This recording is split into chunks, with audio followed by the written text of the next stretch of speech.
एक दीवाने की आवाज को पार्लियामेंट में सुनते हैं तो माँ और बहनें कहते हैं कि हाँ ये मेरा बेटा असद बोल रहा है। जब बुजुर्ग सुनते हैं तो कहते हैं कि मैं इसके लिए रात में दुआएं करता हूँ। जब नौजवान देखता है तो कहता है कि हाँ ये मेरा भाई बोल रहा है। तो ये आवाज आपको पैदा करना है। कोई आसमान से आने वाला नहीं, कोई जमीन से निकलने वाला नहीं, आपको अपनी आवाज को बनाना पड़ेगा। बोलो, क्या भाजपा तुम्हारी आवाज है?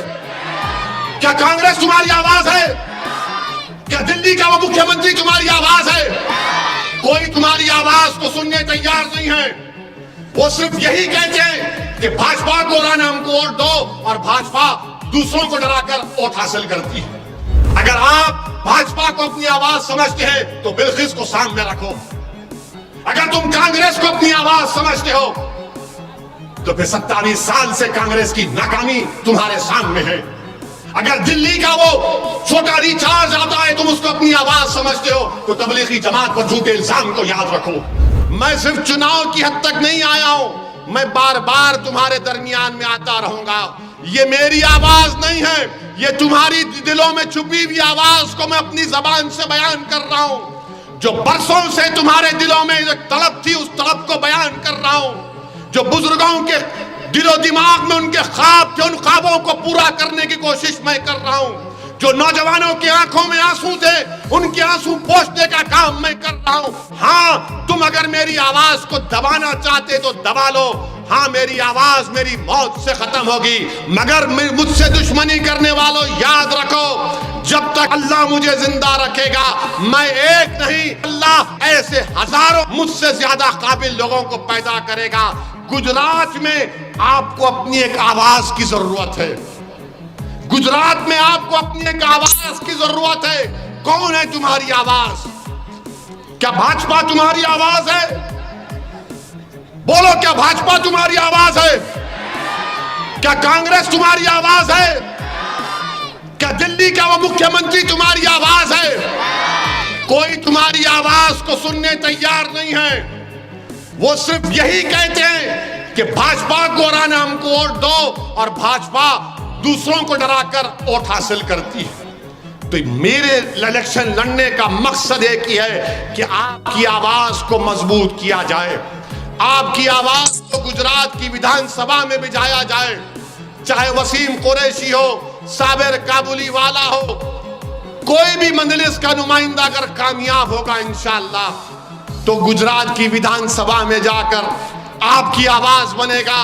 लोग बोलेंगे गुजरात की विधानसभा में अगर मंजलिस के 8, 10 या 6, 7 एमएलए इंशाअल्लाह कामयाब हो गए तो क्या होगा? सरकार तो किसी और की बनेगी। अरे 27 साल से भाजपा की सरकार बन रही है। अगर किसी की भी सरकार बनती है गुजरात की जनता तय करेगी। याद रखो, किसी पार्टी को सत्ता में आने से रोकना हम नहीं रोक सकते, हम अपने इत्तेहाद से अपनी आवाज को भिजा सकते। और जब आपका नुमाइंदा वसीम कुरैशी हो, साबिर काबुली वाला हो, शकील समा हो, ये जब विधानसभा में जाएंगे तो आपकी आवाज बनेंगे। कोई उठकर बोलेगा ओवैसी अगर 6-7 जीत कर जाएंगे तो क्या होगा? तो मैं उनको जवाब दे रहा हूं, आपको समझा रहा हूं कि भारत की पार्लियामेंट में 540 एमपी हैं, मजलिस के सिर्फ 2 एमपी हैं, मैं और इम्तियाज जलील। हम दोनों में से अगर कोई एक खड़ा हो जाता है तो 6 मिनट के लिए भाजपा के 300 एमपियों को मिला के रख देते हैं। आपकी तकलीफ और आपके इंसाफ की बात करते हैं। इसको कहते हैं आवाज, इसको कहते हैं आवाज। हाँ, कोई कांग्रेस से भी जीत कर गया होगा मगर वो आवाज नहीं उठाएगा, वो खामोश बैठा रहेगा, वो आवाज जबान पे ताला लगेगा।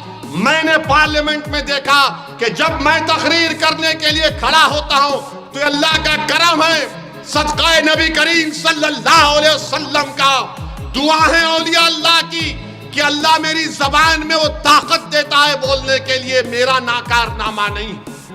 हम 5-6 मिनट में हर चीज को बयान कर देते हैं। यही तो चाहिए गरीबों को, यही तो चाहिए कमजोरों को, यही तो सुनने की आवाज तड़प रहे गुजरात के कमजोर लोग आज।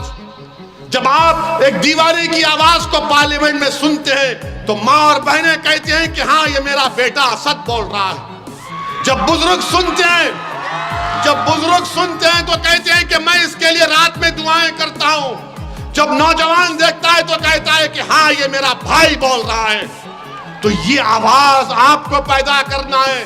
कोई आसमान से आने वाला नहीं, कोई जमीन से निकलने वाला नहीं, आपको अपनी आवाज को बनाना पड़ेगा। अगर आप भाजपा को अपनी आवाज समझते हैं तो बिल्किस को सामने रखो। अगर तुम कांग्रेस को अपनी आवाज समझते हो तो फिर 27 साल से कांग्रेस की नाकामी तुम्हारे सामने है। अगर दिल्ली का वो छोटा रिचार्ज आता है तुम उसको अपनी आवाज समझते हो तो तबलीगी जमात पर झूठे इल्जाम को याद रखो।